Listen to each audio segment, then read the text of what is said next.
नमस्कार। आज हम खरग्राम में पंडित जी मनोज कुमार शर्मा जी के फार्म हाउस पर आए हुए हैं। तो हमने देखा इनके फार्म हाउस पर बहुत अच्छी गौशाला है और बहुत पहले से गौशाला इनकी संचालित है। तो इनके यहाँ बहुत सारी गऊँ पली हुई हैं और जो खेती भी अच्छी करते हैं। इनके यहाँ अधिकतर गौशाला होने के बावजूद देसी खाद पर्याप्त होता है और ये सभी भूमि में देसी खाद का उपयोग करते हैं। तो किसान भाइयों, आज हम लोगों ने एक विचार किया कि पंडित जी के यहाँ पर चलें और इनको जीवामृत बनाने की विधि और बताएं। तो जीवामृत बनाने के लिए हम कल्चर के रूप में कुछ जीवामृत अपने घर से लेकर के भी आए हैं और अब इनको जीवामृत बनवाते हैं। आप देख सकते हैं इनके पास हज़ारों क्विंटल की तादाद में देसी गाय का गोबर है और इसको घन जीवामृत में परिवर्तित करने के लिए आज हम इनके फार्म हाउस पर जीवामृत तैयार करवा रहे हैं किसान भाइयों।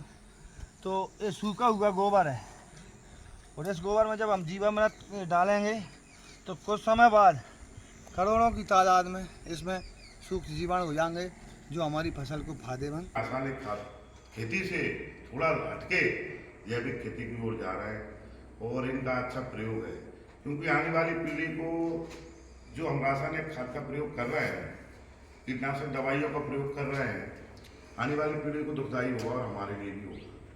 तो धीरे धीरे ज़्यादा नहीं तो थोड़े रकबे में अपन रासायनिक को छोड़ करके जैविक पर आना पड़ेगा। तो आज इसी क्रम में हमने सरपंच साहब को बुलवाया, जीवामृत कैसे बनाया जाता है वो हमको विधि बताएंगे और हमने प्रक्रिया ही बताएंगे। कुछ जगह में हमने जैविक खेती भी की है इनसे प्रेरित होकर के, तो उसका हम छिड़काव भी करेंगे। और जो हमारा गौ माता का गोबर है उसमें भी हम जीवामृत का प्रयोग करेंगे।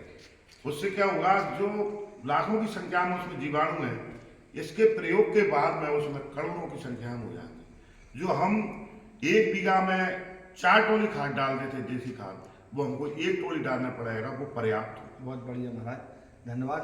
तो ये महाराज की गौशाला बनी हुई है। किसान भाई आप देखिए कितनी रुचि रखते हैं। वैसे पूरी फैमिली कर्मचारी है, फिर भी उनको गौ पालने का बहुत ही शौक है। किसान भाई आप देख सकते हैं गौ सेवा बहुत अच्छी होती है, जो नहीं होने चाहिए आज के ज़माने में, वो आज इनके यहाँ हो रही है। तो ज़माने के साथ इनके यहाँ बहुत बड़ा एक गौ प्लांट लगा हुआ है, जिससे वो लगभग देसी खाद का उपयोग तो करते हैं, रासायनिक खाद भी कम डालते हैं। और फिर भी इनका सोच है कि आने वाले समय में हम खाद को धीरे धीरे बिल्कुल कम करेंगे। तो आज इनके यहाँ शुरुआत जीवामृत की हम करते हैं। तो सबसे पहले हम 10 किलो गोबर जो गाय का तो है ही, इसको डालते हैं इस ड्रम में। और इसके बाद में 10 किलो गौमूत्र है,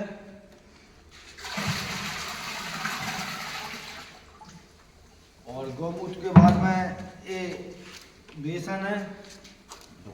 बेसन कितना 2-2.5 किलो बेसन है ये। और बेसन के बाद में हम डालते हैं गुड़,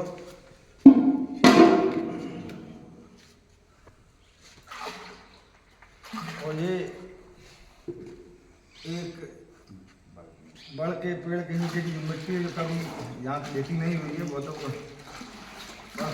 मिट्टी के किसान भाइयों, तो इस मिट्टी में भी बहुत सारे जीवाणु होते हैं, हमारे गोबर में भी होते हैं। बेसन और गुड़ उनका भोजन है। तो 1 हफ्ते में तो इसको और जल्दी तैयार करने के लिए हम कल्चर के रूप में अपने घर से जो बना हुआ जीवामृत लाए थे, इसको भी इसमें हम डाल रहे हैं, तो ये जल्दी तैयार हो जाएगा। और थोड़ा ये सरपंच साहब हम चीज कहना आपसे भूल गए पूछना, ये कितने दिन में तैयार हो जाएगा?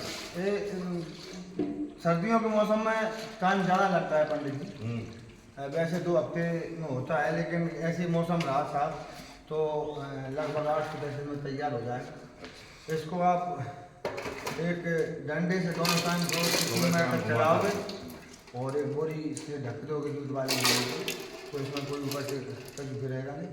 और जब 1 हफ्ते बाद जब तैयार हो जाए तो आपको इसको डालने की 2 विधियाँ हैं। एक तो आप सिंचाई के माध्यम से डाल सकते हो, एक स्प्रे विधि से भी डाल सकते हो जो फसल में।